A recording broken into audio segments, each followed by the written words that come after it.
Hello everyone. So in today's video, we are going to assign a plan to a company code. So let's see how it works. So for that, you need to go to SPRO, SAP reference IMG, enterprise structure, then go to assignment, then go to logistics general. Then the first option is assign plan to company code. Now click on here. So here you need to find the plan that we have already configured T210.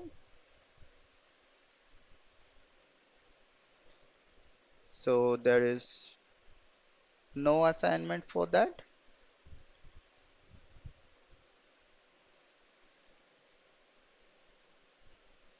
So now you have to select a new entries. Here company code is T200. Then the plant is T210. So you need to save it.